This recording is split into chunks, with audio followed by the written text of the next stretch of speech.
A Light on the Road to Woodstock by Ellis Peters. Episode 1.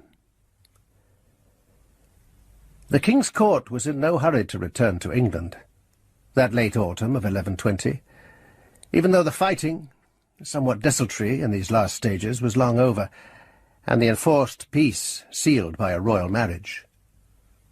King Henry had brought to a successful conclusion his 16 years of patient, cunning, relentless plotting, fighting, and manipulating, and could now sit back in high content, master not only of England, but of Normandy too.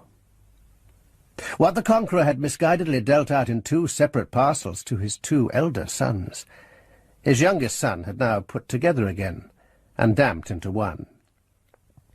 Not without a hand in removing from the light of day, some said, both of his brothers, one of whom had been shovelled into a hasty grave under the Tower at Winchester, while the other was now a prisoner in Devizes, and unlikely ever to be seen again by the outer world. The court could well afford to linger to enjoy victory, while Henry trimmed into neatness the last loose edges still to be made secure. But his fleet was already preparing at Barfleur for the voyage back to England, and he would be home before the month ended. Meantime, many of his barons and knights who had fought his battles were withdrawing their contingents and making for home. Among them one Roger Modwit, who had a young and handsome wife waiting for him, certain legal business on his mind, and 25 men to ship back to England, most of them to be paid off on landing. There were 1 or 2 among the miscellaneous riff-raff he had recruited here in Normandy, on his lord's behalf, whom it might be worth keeping on in his own service, along with the few men of his household, at least until he was safely home. The vagabond clerk turned soldier, let him be unfrocked priest or what he might, was an excellent copyist and a sound Latin scholar, and could put legal documents in their best and most presentable form in good time for the King's Court at Woodstock. And the Welsh man-at-arms, blunt and insubordinate as he was also experienced and accomplished in arms, a man of his word, once given, and utterly reliable in whatever situation on land or sea, for in both elements he had long practice behind him. Roger was well aware that he was not greatly loved, and had little faith in either the valour or the loyalty of his own men. But this Welshman, from Gwynedd, by way of Antioch and Jerusalem, and only God knew where else, had imbibed the code of arms, and wore it as a second nature. With or without love, such service as he pledged, that he would provide. Roger put it to them both, as his men were embarking at Barfleur in the middle of a deceptively placid November, and upon a calm sea. "I would have you 2 accompany me to my manor of Sutton Modwit by Northampton when we disembark, and stay in my pay until a certain lawsuit I have against the Abbey of Shrewsbury is resolved. The King intends to come to Woodstock when he arrives in England, and will be there to preside over my case on the 23rd day of this month. Will you remain in my service until that day?" The Welshman said that he would, until that day, or until the case was resolved. He said it indifferently, as one who has no business of any importance anywhere in the world to pull him in another direction, as well Northampton as anywhere else, as well Woodstock, and after Woodstock, why anywhere in particular. There was no identifiable light beckoning him anywhere, along any road. The world was wide, fair, and full of savour, but without signposts. Allard, the tatterdemalion clerk, hesitated, scratched his thick thatch of grizzled red hair, and finally also said, "Yes," but as if some vague regret drew him in another direction. It meant pay for some days more. He could not afford to say no.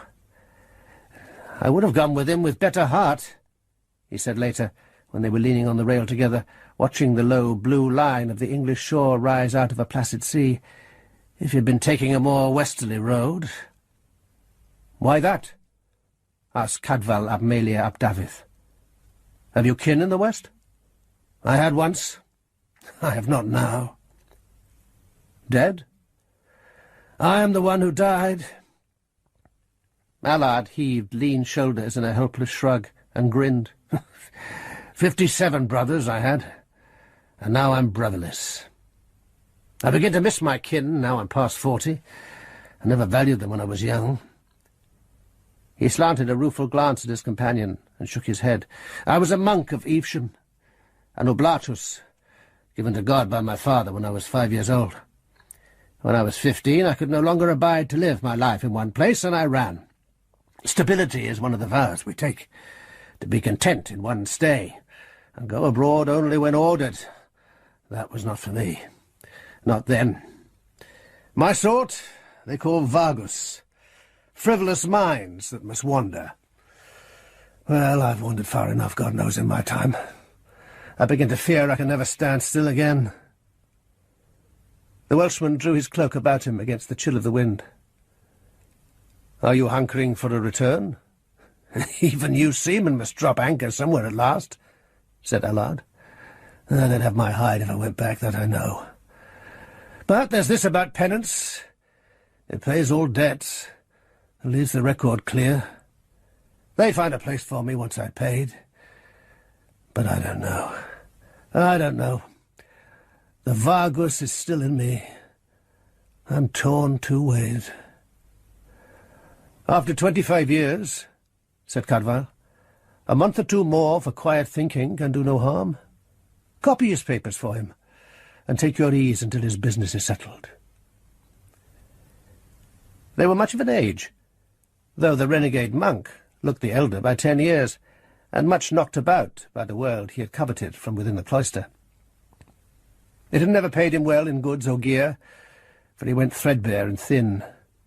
But in wisdom he might have got his fair wages. A little soldiering, a little clerking, some horse-tending, any labour that came to hand, until he could turn his hand to almost anything a hale man can do. He had seen, he said, Italy as far south as Rome, served once for a time under the Count of Flanders, crossed the mountains into Spain, never abiding anywhere for long. His feet still served him, but his mind grew weary of the road. "And you?" he said, eyeing his companion, whom he had known now for a year in this last campaign. "You're something of a vagus yourself, by your own account. All those years crusading and battling corsairs in the Midland Sea, and still you have not enough of it, but must cross the sea again to get buffeted about Normandy. Had you no better business of your own once you go back to England, but you must enlist again in this muddled melee of a war? No woman to take your mind off fighting? What of yourself? Free of the cloister, free of the vows?" "Somehow," said Allard, himself puzzled, "I never saw it so. A woman here and there, yes, when the heat was on me, and there was a woman by and willing, but marriage and wiving, it never seemed to me I had the right."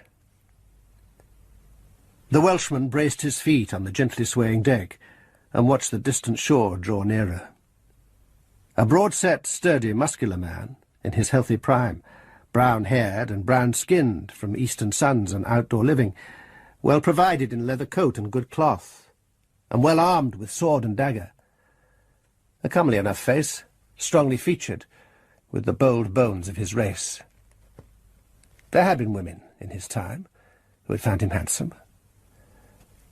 "I had a girl," he said meditatively, "years back, before ever I went crusading.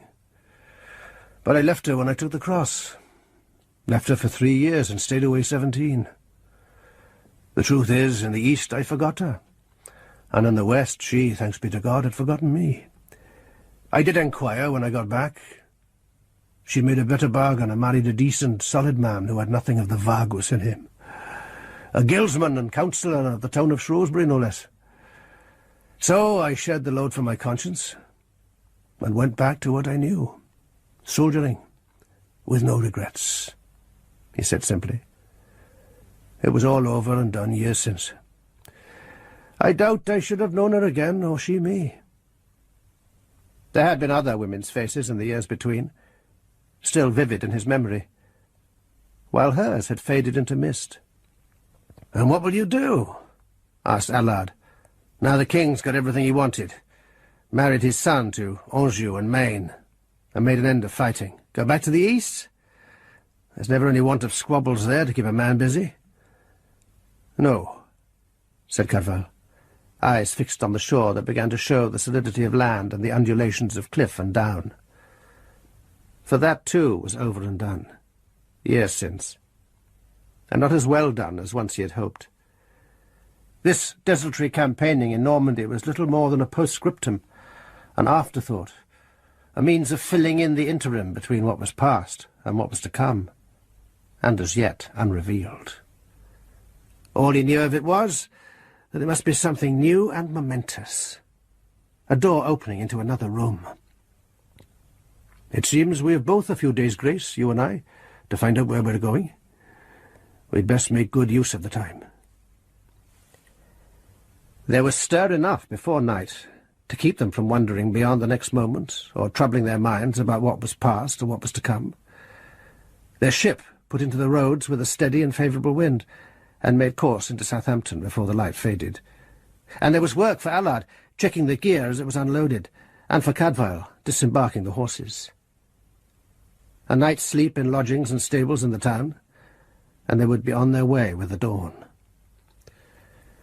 "So the king's due in Woodstock," said Allard, rustling sleepily in his straw in a warm loft over the horses. "In time to sit in judgment on the 23rd of the month. He makes his forest lodges the hub of his kingdom. There's more statecraft talked at Woodstock, so they say, than ever at Westminster. And he keeps his beasts there, lions and leopards, even camels. Did you ever see camels, Cadfael, there in the east?" "Saw them and rode them. Common as horses there, hard-working and serviceable, but uncomfortable riding and foul-tempered. Thank God its horses will be mounting in the morning." And after a long silence, on the edge of sleep, he asked curiously into the straw-scented darkness, "If you ever do go back, what is it you want of Evesham?" "Do I know?" responded Allard drowsily, and followed that with a sudden sharpening sigh, again fully awake. "The silence, it might be, or the stillness. To have no more running to do, to have arrived, and have no more need to run. The appetite changes. Now I think it would be a beautiful thing to be still." The manor, which was the head of Roger Mowdrewit's scattered and substantial honour, lay somewhat southeast of Northampton, comfortably under the lee of the long ridge of wooded hills, where the king had a chase, and spreading its extensive fields over the rich lowland between. The house was of stone, and ample, over a deep undercroft, and with a low tower providing 2 small chambers at the eastern end, and the array of sturdy byres, barns, and stables that lined the containing walls was impressive. Someone had proved a good steward while the lord was away about King Henry's business. The furnishings of the hall were no less eloquent of good management, and the men and maids of the household went about their work with a brisk wariness that showed they went in some awe of whoever presided over their labours. It needed only a single day of watching the Lady Edwina in action to show who ruled the roost here.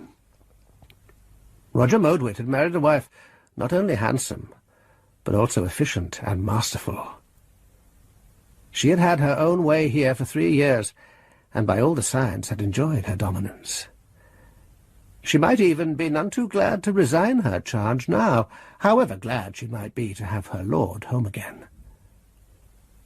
She was a tall, graceful woman, 10 years younger than Roger, with an abundance of fair hair, and large blue eyes that went discreetly half-veiled by absurdly long lashes most of the time, but flashed a bright and steely challenge when she opened them fully. Her smile was likewise discreet and almost constant, concealing rather than revealing whatever went on in her mind, and though her welcome to her returning lord left nothing to be desired, but lavished on him every possible tribute of ceremony and affection from the moment his horse entered at the gate, Cadfael could not but wonder whether she was not, at the same time, taking stock of every man he brought in with him, and every article of gear or harness or weaponry in their equipment, as one taking jealous inventory of his goods, and resolved to make sure nothing was lacking. She had her little son by the hand, a boy of about 7 years old, and the child had the same fair colouring, the same contained and almost supercilious smile, and was as spruce and fine as his mother. The lady received Allard with a sweeping glance that deprecated his tatterdemalion appearance and doubted his morality, but nevertheless was willing to accept and make use of his abilities. The clerk who kept the manor roll and the accounts was efficient enough, but had no Latin, and could not write a good court hand. Allard was whisked away to a small table set in the angle of the great hearth, and kept hard at work copying certain charters and letters, and preparing them for presentation. "This suit of his is against the Abbey of Shrewsbury," said Allard, freed of his labours after supper in hall. "I recall you said that girl of yours had married a merchant in that town. Shrewsbury is a Benedictine house, like mine of Evesham." "His," he called it still, after so many years of abandoning it, or his again, after time had brushed away whatever division there had ever been. "You must know it if you come from there. I was born in Trevreyu in Gwynedd," said Cadfael. "But I took service early with an English wool merchant who came to Shrewsbury with his household. 14 I was then. In Wales 14 is manhood, and as I was a good lad with the short bow and took kindly to the sword, I suppose I was worth my keep. The best of my following years were spent in Shrewsbury. I know it like my own palm, abbey and all. My master sent me there a year and more to get my letters, but I quit that service when he died. I'd pledged nothing to the son, and he was a poor shadow of his father. That was when I took the cross. So did many like me, all afire. I won't say what followed was all ash, but it burned very low at times. It's Modwit who holds this disputed land," said Allard, "and the Abbey that sues to recover it, and the thing's been going on 4 years without a settlement, ever since the old man here died. From what I know of the Benedictines, I'd rate their honesty above our Roger's, I'll tell you straight. And yet his charters seem to be genuine, as far as I can tell." "Where is this land they're fighting over?" asked Cadfael. "It's a manor by the name of Wrotsley, near Stretton, domain, village, advowson of the church and all. It seems when the great Earl was just dead and his abbey still building, Roger's father gave Wrotsley to the abbey. No dispute about that. The charter's there to show it.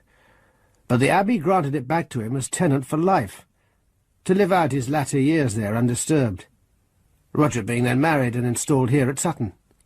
That's where the dispute starts.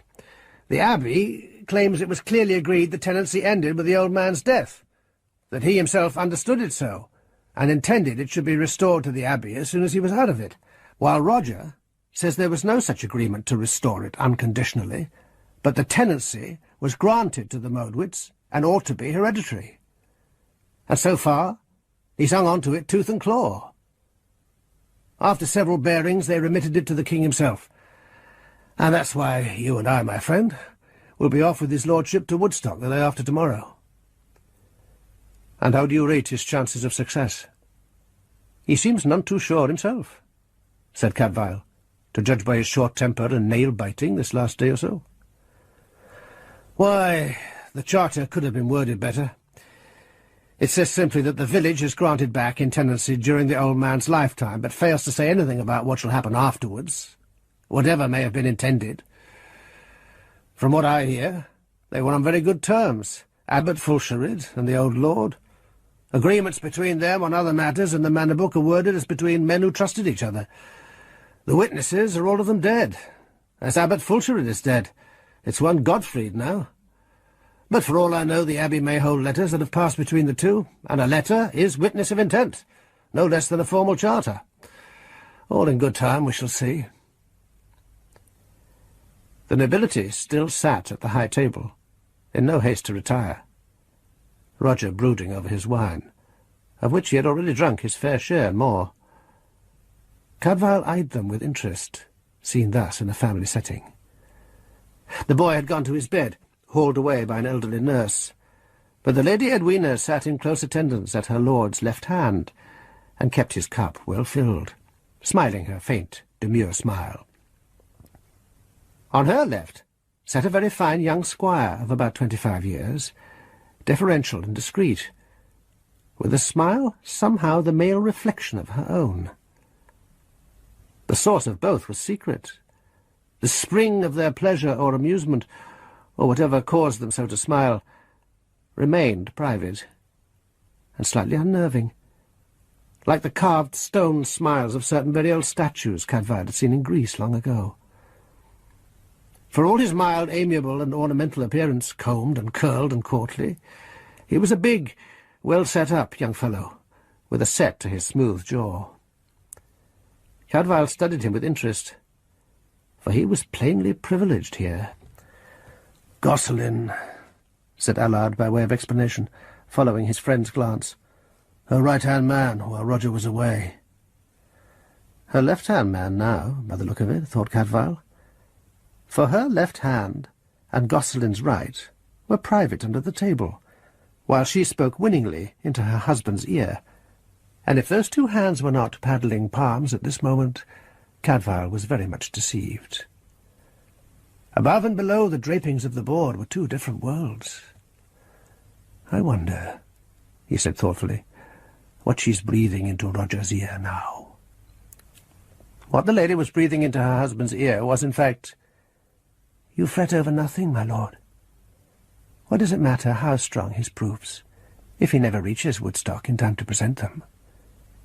You know the law. If one party fails to appear, judgment is given for the other. The assize judges may allow more than one default if they please, but do you think King Henry will? Whoever fails of keeping tryst with him will be felled on the spot. And you know the road by which Prior Heribert must come." Her voice was a silken purr in his ear. "And have you not a hunting lodge in the forest, north of Woodstock, through which that road passes?"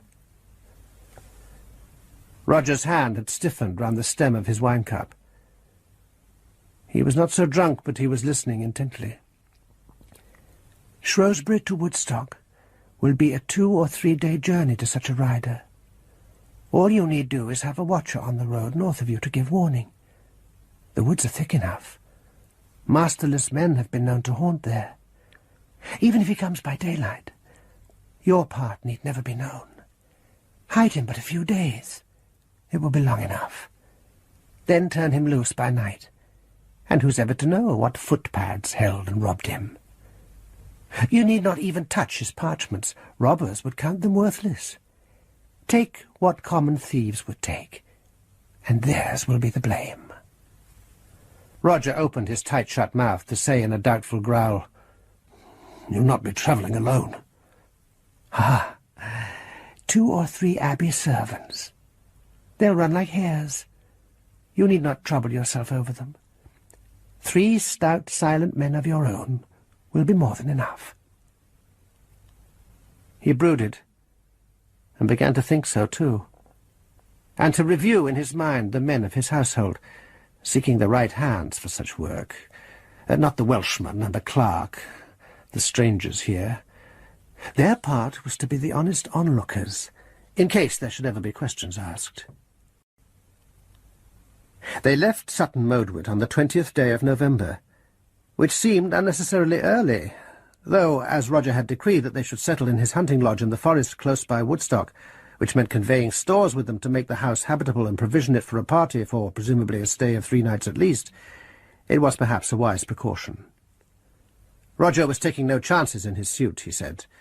He meant to be established on the ground in good time, and have all his proofs in order. "But so he has," said Allard, pricked in his professional pride. "For I've gone over everything with him, and the case, if open in default of specific instructions, is plain enough, and will stand up. What the abbey can muster, who knows? They say the abbot is not well, which is why his prior comes in his place. My work is done." He had the faraway look in his eye, as the party rode out and faced westward, of one either penned and longing to be where he could but see, or loose and weary and being drawn home. either a Vargas escaping outward, or a penitent flying back in haste before the doors should close against him. There must indeed be something desirable and lovely to cause a man to look towards it with that look on his face.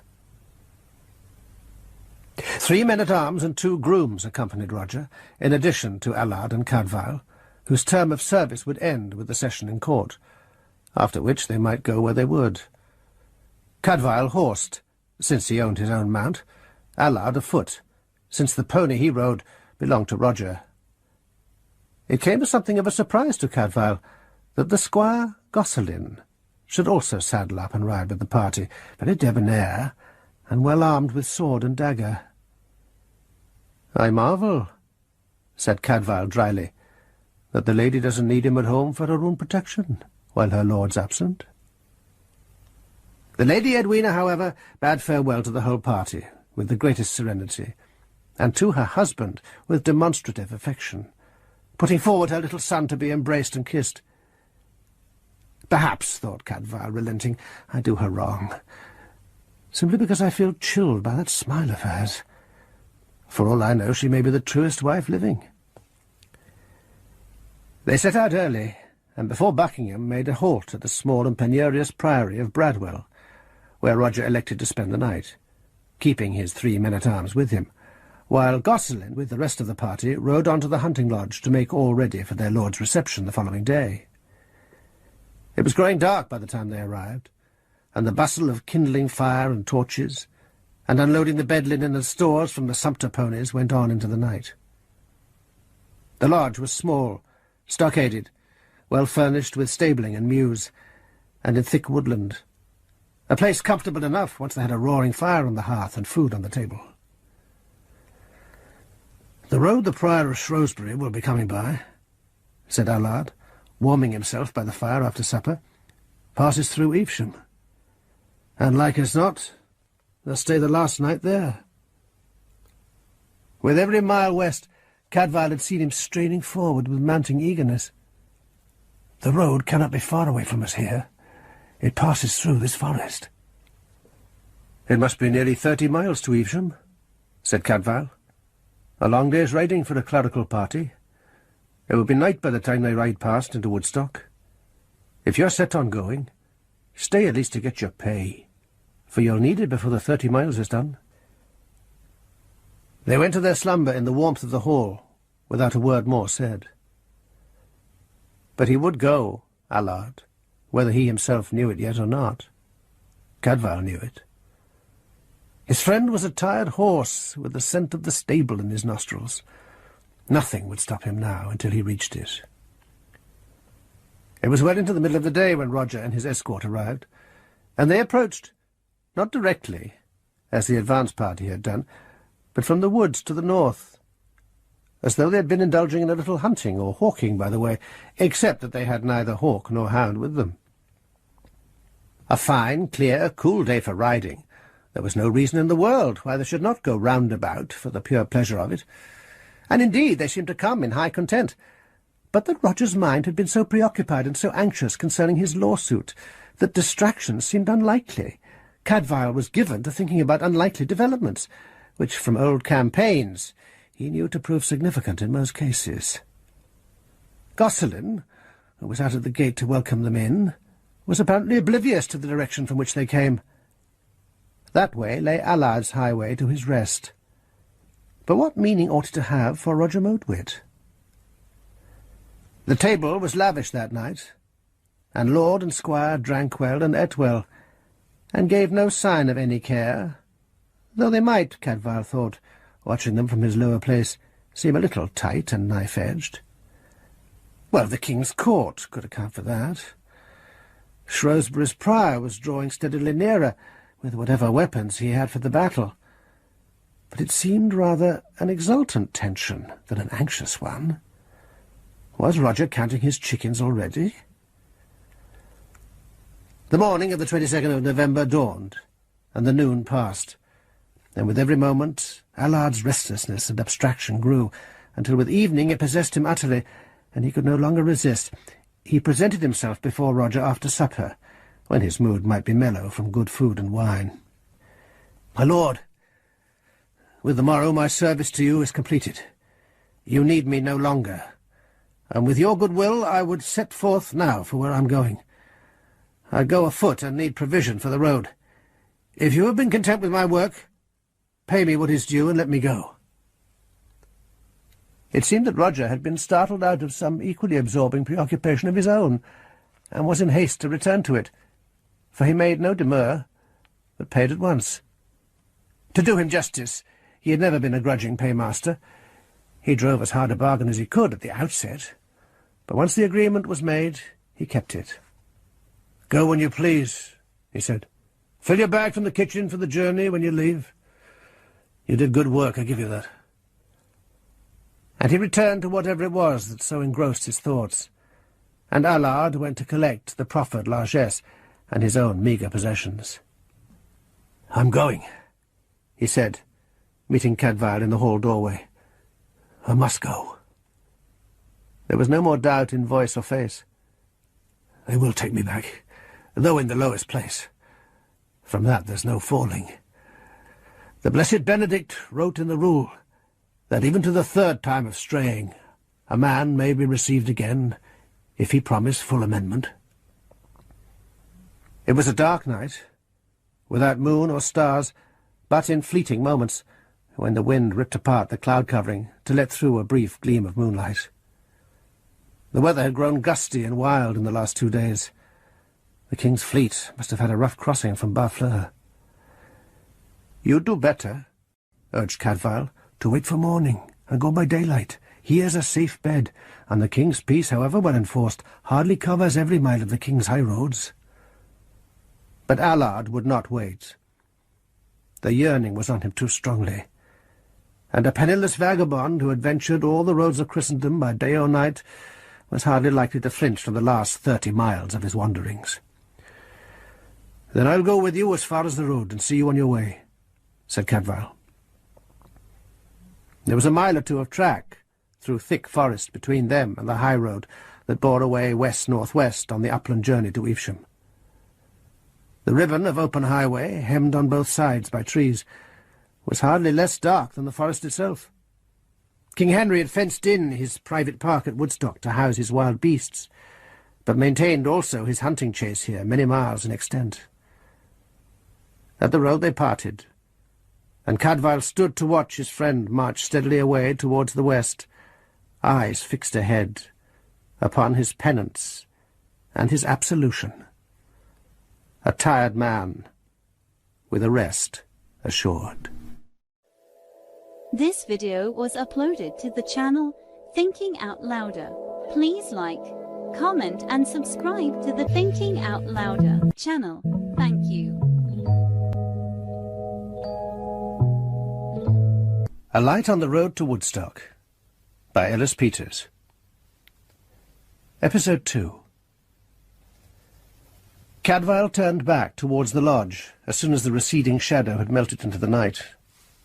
He was in no haste to go in, for the night, though blustery, was not cold, and he was in no mind to seek the company of others of the party, now that one best known to him was gone, and gone in so mysteriously rapt a fashion.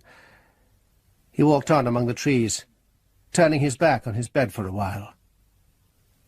The constant thrashing of branches in the wind all but drowned the scuffling and shouting that suddenly broke out behind him, at some distance among the trees, until a horse's shrill whinny brought him about with a jerk, and set him running through the underbrush towards the spot where confused voices yelled alarm and broken bushes thrashed.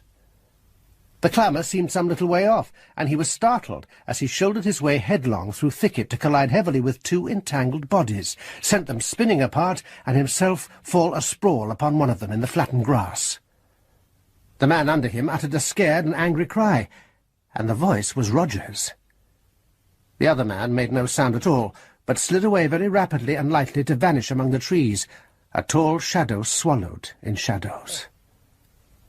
Cadfael drew off in haste, reaching an arm to hoist the winded man. "My lord, are you hurt? What in God's name is to do here?" The sleeve he clutched slid warm and wet under his hand. "You're injured. Hold fast. Let's see what harm's done before you move." Then there was the voice of Gosselin, for once loud and vehement in alarm, shouting for his lord and crashing headlong through bush and brake to fall on his knees beside Roger, lamenting and raging. My lord, what happened here? What rogues were those loose in the woods? Dared they waylay travellers so close to the king's highway? You're hurt. Here's blood. Roger got his breath back and sat up, feeling at his left arm below the shoulder and wincing. A scratch. My arm. God curse him, whoever he may be. The fellow struck for my heart. Man, if you had not come charging like a bull, I might have been dead. You hurled me off the point of his dagger. Thank God there's no great harm. But I bleed. Help me back home. That a man may not walk by night in his own woods, fumed Gosselin, hoisting his lord carefully to his feet, without being set upon by outlaws. Help, here, you, Cadfael. Take us out the arm. Footpads so close to Woodstock. Tomorrow we must turn out the watch to comb these tracks and hunt them out of cover before they kill. Get me within doors, snapped Roger, and have this coat and shirt off me, and let's staunch this bleeding. I'm alive. That's the main. They helped him back between them, through the more open ways towards the lodge. It dawned on Cadfael as they went that the clamour of furtive battle had ceased completely. Even the wind had abated, and somewhere on the road distantly he caught the rhythm of galloping hooves, very fast and light, as of a riderless horse in panic flight. The gash in Roger Modwit's left arm just below the shoulder was long but not deep, and grew shallower as it descended. The stroke that marked him thus could well have been meant for his heart. Cadfael's hurtling impact, at the very moment the attack was launched, had been the means of averting murder. The shadow that had melted into the night had no form. Nothing about it rendered it human or recognizable. He had heard an outcry and run towards it, a projectile to strike attacked and attacker apart. Questioned, that was all he could say. For which, said Roger, bandaged and resting and warmed with mulled wine, he was heartily thankful. And indeed, Roger was behaving with remarkable fortitude and calm for a man who had just escaped death. By the time he had demonstrated to his dismayed grooms and men-at-arms that he was alive and not much the worse, appointed the hour when they should set out for Woodstock in the morning, and been helped to his bed by Gosselin, there was even a suggestion of complacency about him, as though a gash in the arm was a small price to pay for the successful retention of a valuable property and the defeat of his clerical opponents. In the court of the palace of Woodstock, the king's chamberlains, clerks and judges were fluttering about in a curiously distracted manner, or so it seemed to Cadfael, standing apart among the commoners to observe their antics. They gathered in small groups, conversing in low voices, and with anxious faces, broke apart to regroup with others of their kind, hurried in and out among the litigants, avoiding or brushing off all questions, exchanged documents, hurried to the door to peer out, as if looking for some late arrival. And there was indeed one litigant who had not kept to his time, for there was no sign of a Benedictine prior among those assembled, nor had anyone appeared to explain or justify his absence. And Roger Modwit, in spite of his stiff and painful arm, continued to relax, with ever-increasing assurance, into shining complacency. The appointed hour was already some minutes past, when 4 agitated fellows, 2 of them Benedictine brothers, made a hasty entrance, and accosted the presiding clerk. "Sir," bleated the leader, loud in nervous dismay, "we here are come from the Abbey of Shrewsbury, escort to our prior, who was on his way to plead a case at law here. Sir, you must hold him excused, for it is not his blame nor ours that he cannot appear. In the forest, some 2 miles north, as we rode hither last night in the dark, we were attacked by a band of lawless robbers, and they have seized our prior and dragged him away." The spokesman's voice had risen shrilly in his agitation. He had the attention of every man in the hall by this time. Certainly he had Cadfael's. Masterless men some 2 miles out of Woodstock, plying their trade last night, could only be the same who had happened upon Roger Modwit, and all but been the death of him. Any such gang so close to the court was astonishing enough. There could hardly be 2. The clerk was outraged at the very idea. "Seized and captured him? And you 4 were with him? Can this be true? How many were they who attacked you?" "We could not tell for certain. 3 at least. But they were lying in ambush. We had no chance to stand them off. They pulled him from his horse and were off into the trees with him. They knew the woods and we did not. Sir, we did go after them, but they beat us off." It was evident they had done their best, for 2 of them showed bruised and scratched, and all were soiled and torn as to their clothing. "We have hunted through the night, but found no trace. Only we caught his horse a mile down the highway as we came hither. So we plead here that our prior's absence be not seen as a default. For indeed, he would have been here in the town last night, if all had gone as it should." "Hush! Wait!" said the clerk, peremptorily. All heads had turned towards the door of the hall, where a great flurry of officials had suddenly surged into view, cleaving through the press with fixed and ominous haste, to take the centre of the floor, below the king's empty dais. A chamberlain, elderly and authoritative, struck the floor loudly with his staff and commanded silence. And at sight of his face, silence fell like a stone. "My lords, gentlemen, all who have pleas here this day, and all others present, you are bidden to disperse, for there will be no hearings today. All suits that should be heard here must be postponed 3 days, and will be heard by His Grace's judges. His Grace the King cannot appear." This time the silence fell again like a heavy curtain, muffling even thought or conjecture. "The court is in mourning from this hour. We have received news of desolating import. His Grace, with the greater part of his fleet, made the crossing to England safely, as is known.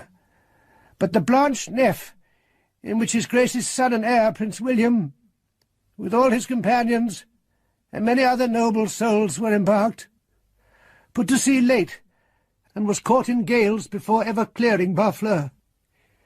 The ship is lost, split upon a rock, foundered with all hands. Not a soul is come safe to land. Go hence quietly, and pray for the souls of the flower of this realm." So, that was the end of one man's year of triumph. An empty achievement. A ruinous victory.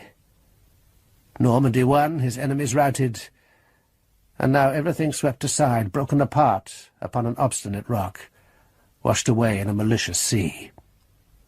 His only lawful son, recently married in splendour, now denied even a coffin and a grave. For if ever they found those royal bodies, it would be by the relenting grace of God, for the sea seldom put its winnings ashore by Barfleur. Even some of his unlawful sons, of whom there were many, gone down with their royal brother. No one left but the one legal daughter to inherit a barren empire. Cadfael walked alone in a corner of the King's Park, and considered the foolishness of mortal vainglory that was paid for with such a bitter price. But also he thought of the affairs of little men, to whom even a luckless king owed justice. For somewhere there was still to be sought the lost prior of Shrewsbury, carried off by masterless men in the forest, a litigant who might still be lost 3 days hence, when his suit came up again for hearing, unless someone, in the meantime, knew where to look for him. He was in little doubt now. A lawless gang at liberty so close to a royal palace was in any case unlikely enough, and Cadfael was liable to brood on the unlikely. But that there should be 2, no, that was impossible.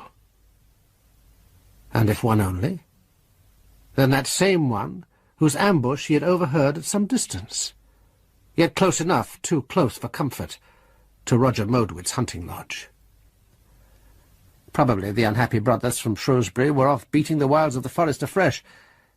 Cadfael knew better where to look.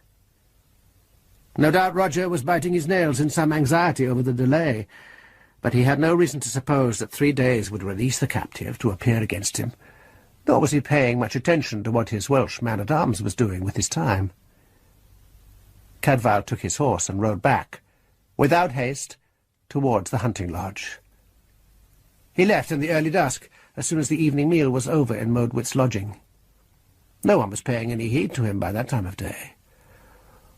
All Roger had to do was hold his tongue and keep his wits about him for 3 days, and the disputed manor would still be adjudged to him. Everything was beautifully in hand, after all. 2 of the men-at-arms and 1 groom had been left behind at the hunting lodge. Cadfael doubted if the man they guarded was to be found in the house itself, for unless he was blindfolded, he would be able to gather far too much knowledge of his surroundings, and the fable of the masterless men would be tossed into the rubbish heap. No, he would be held in darkness, or dim light at best, even during the day, in straw or the rush flooring of a common hut, fed adequately but plainly and roughly, as wild men might keep a prisoner they were too cautious to kill or too superstitious, until they turned him loose in some remote place, stripped of everything he had of value.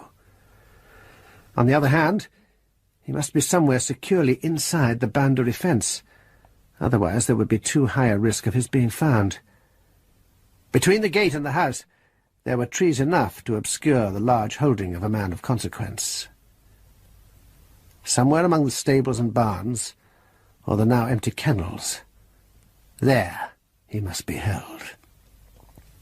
Cadfael tethered his horse in cover well aside from the lodge and found himself a perch in a tall oak tree, from which vantage point he could see over the fence into the courtyard. He was in luck. The 3 within fed themselves at leisure before they fed their prisoner, preferring to wait for dark. By the time the groom emerged from the hall with a pitcher and a bowl in his hands, Cadfael had his night eyes. They were quite easy about their charge, expecting no interference from any man.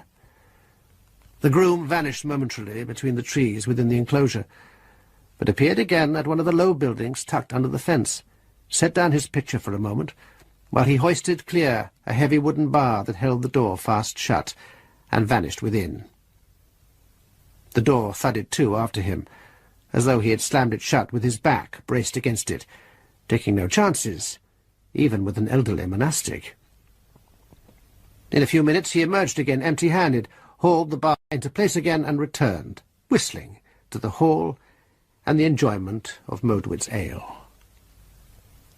Not the stables nor the kennels, but a small, stout hay-store, built on short wooden piles raised from the ground. At least the prior would have fairly snug lying. Cadfael let the last of the light fade before he made a move.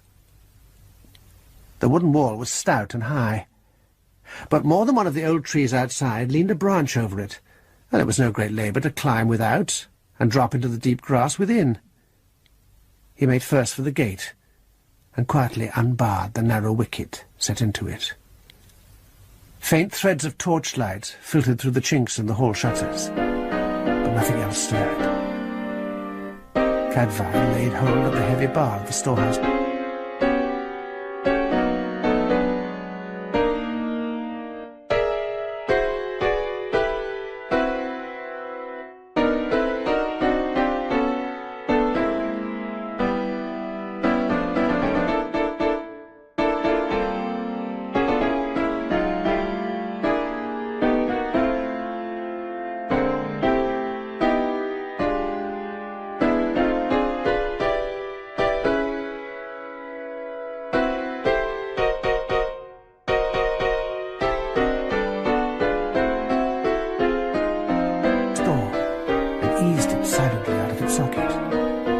The door by cautious inches, and whispering through the chink, "Father!"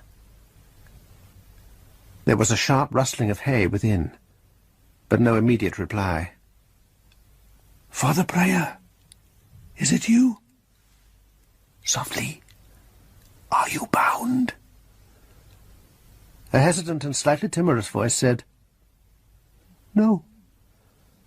And in a moment, with better assurance, "My son, you are not one of these sinful men?" "Sinful man I am, but not of their company. Hush, quietly now. I have a horse close by. I came from Woodstock to find you. Reach me your hand, father, and come forth.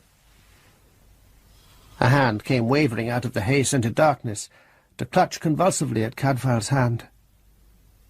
The pale patch of a tonsured crown gleamed faintly, and a small rounded figure crept forth and stepped into the thick grass.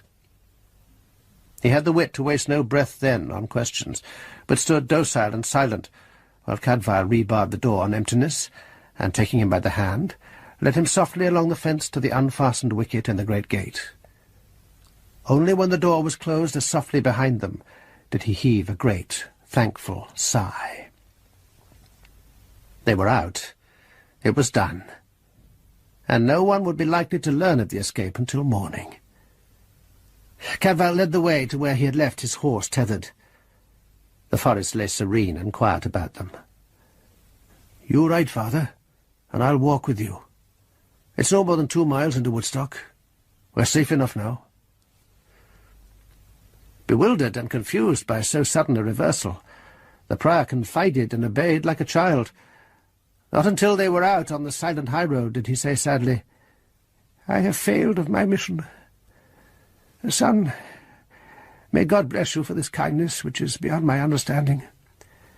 For how did you know of me, and how could you divine where to find me? I understand nothing of what has been happening to me, and I'm not a very brave man. But my failure is no fault of yours, and my blessing I owe you without stint." "You have not failed, father," said Cadfael simply. "The suit is still unheard, and will be for 3 days more. All your companions are safe in Woodstock, except that they fret and search for you. And if you know where they will be lodging, I would recommend that you join them now by night, and stay well out of sight until the day the case is heard. For if this trap was designed to keep you from appearing in the King's court, some further attempt might yet be made. Have you your evidences safe? They did not take them?" "Brother Orderic, my clerk, was carrying the documents, but he could not conduct the case in court. I only am accredited to represent my abbot. But, my son, how is it that the case still goes unheard? The king keeps strict day and time, it's well known. How comes it that God and you have saved me from disgrace and loss?" "Father, for all too bitter reason, the king could not be present." Cadfael told him the whole of it, how half the young chivalry of England had been wiped out in one blow, and the king left without an heir. Prior Heribert, shocked and dismayed, fell to praying in a grieving whisper for both dead and living, and Cadfael walked beside the horse in silence, for what more was there to be said? Except that King Henry, even in this shattering hour, willed that his justice should still prevail, and that was virtue in any monarch. Only when they came into the sleeping town did Cadfael again interrupt the prior's fervent prayers with a strange question. "Father, was any man of your escort carrying steel? A dagger, or any such weapon?" "No, no. God forbid," said the prior, shocked. "We have no use for arms. We trust in God's peace, and after it in the king's." "So I thought," said Cadfael, nodding. "It is another discipline, for another venture." By the change in Modewit's countenance, Cadfael knew the hour of the following day when the news reached him that his prisoner was flown. All the rest of that day he went about with nerves at stretch and ears pricked for any sensational rumours being bandied around the town, and eyes roving anxiously in dread of the sight of Prior Heribert in court or street, braced to pour out his complaint to the king's officers. But as the hours passed, and still there was no sign, he began to be a little eased in his mind, and to hope still for a miraculous deliverance. The Benedictine brothers were seen here and there, mute and sombre-faced. Surely they could have no word of their superior.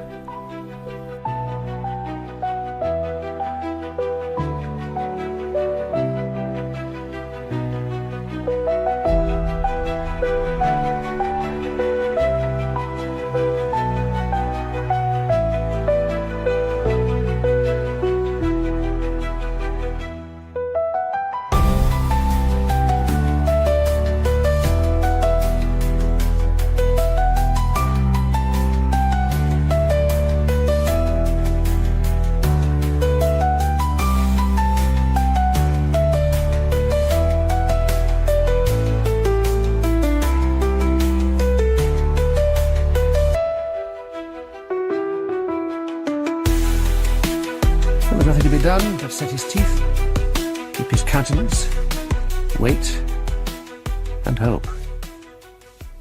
The second day passed, and the third day came, and Modwit's hopes had soared again, for still there was no word. He made his appearance before the king's judge confidently, his charters in hand. The abbey was the suitor. If all went well, Roger would not even have to state his case, for the plea would fail of itself, when the pleader failed to appear. It came as a shattering shock when a sudden stir at the door, prompt to the hour appointed, blew into the hall a small, round, unimpressive person in the Benedictine habit, hugging to him an armful of vellum rolls, and followed by his black-gowned brothers in close attendance. Cadfael, too, was observing him with interest, but it was the first time he had seen him clearly. A modest man of comfortable figure and amiable countenance, rosy and mild, not so old as that night journey had suggested, perhaps 45. A flicker in the night, fueled by frustration, burning ever so bright. We're the misfits, the rebels, the ones unheard, but our voices rise together, a powerful word, with clashing drums and With a shining innocence about him. To Roger Modwit, there might have been a fire-breathing dragon entering the hall. And who would have expected, from that gentle, even deprecating presence, the clarity and expertise with which that small man deployed his original charter, punctiliously identical to Roger's according to the account Allard had given, and omitting any specific mention of what should follow Arnulf Modwit's death. How scrupulously he pointed out the omission and the arguments to which it might give rise, and followed it up with 2 letters written by that same Arnulf Modwit to Abbot Fulchered, referring in plain terms to the obligatory return of the manor and village after his death, and pledging his son's loyal observance of the obligation. It might have been want of proofs that caused Roger to make so poor a job of refuting the evidence, or it might have been craven conscience. Whatever the cause, judgment was given for the abbey.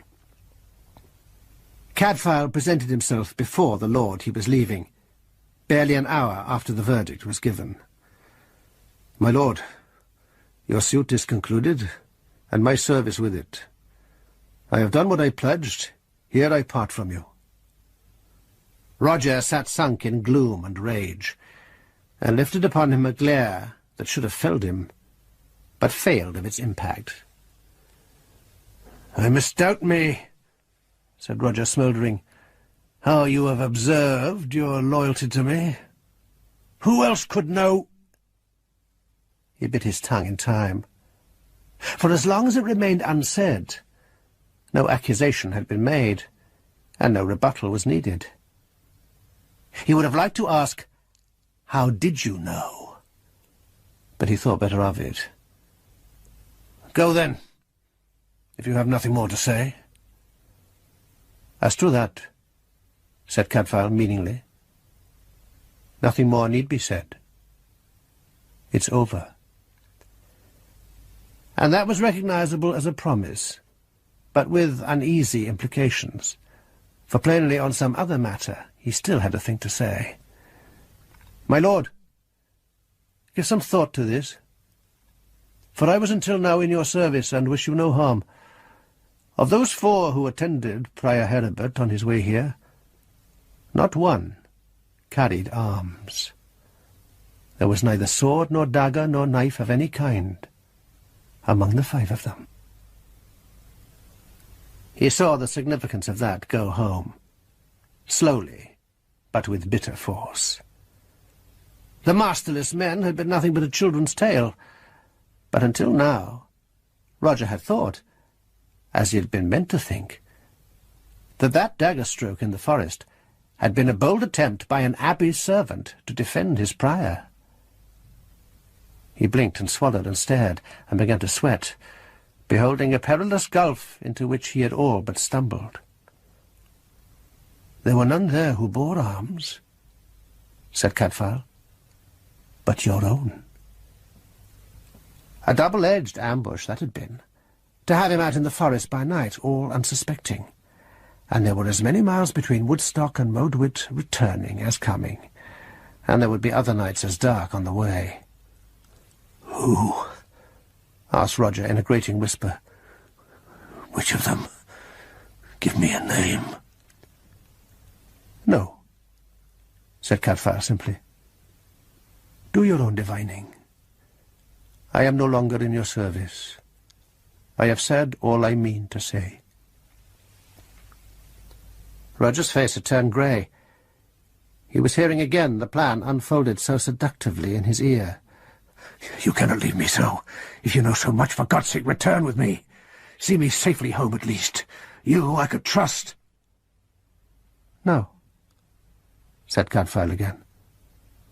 "You are warned. Now guard yourself." It was fair, he considered. It was enough. He turned and went away without another word. He went, just as he was, to vespers in the parish church, for no better reason, or so he thought then, than that the dimness within the open doorway beckoned him as he turned his back on a duty completed, inviting him to quietness and thought. And the bell was just sounding. The little prior was there, ardent in thanksgiving, one more creature who had fumbled his way to the completion of a task and the turning of a leaf in the book of his life.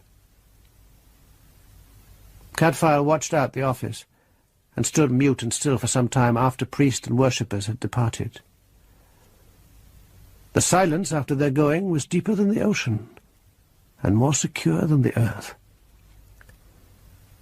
Cadfael breathed and consumed it like new bread. It was the light touch of a small hand on the hilt of his sword that startled him out of that profound isolation. He looked down to see a little acolyte, no higher than his elbow, regarding him gravely from great round eyes of blinding blue, intent and challenging, as solemn as ever was, angelic messenger. "Sir," said the child, in stern treble reproof, tapping the hilt with an infant finger, "should not all weapons of war be laid aside here?" "Sir," said Cadfael, hardly less gravely, though he was smiling, "you may very well be right." And slowly he unbuckled the sword from his belt and went and laid it down, flatlings, on the lowest step under the altar. It looked strangely appropriate and at peace there. The hilt, after all, was a cross. Prior Heribert was at a frugal supper with his happy brothers in the parish priest's house when Cadfael asked audience with him. The little man came out graciously to welcome a stranger, and knew him for an acquaintance at least, and now at a breath, certainly a friend.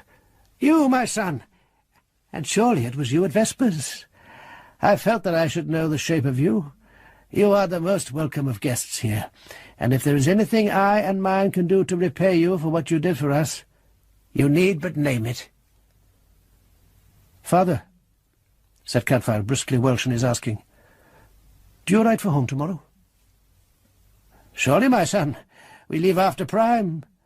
Abbot Godfried will be waiting to hear how we have fared." "Then, father, here am I at the turning of my life, free of one master's service, unfinished with arms. Take me with you."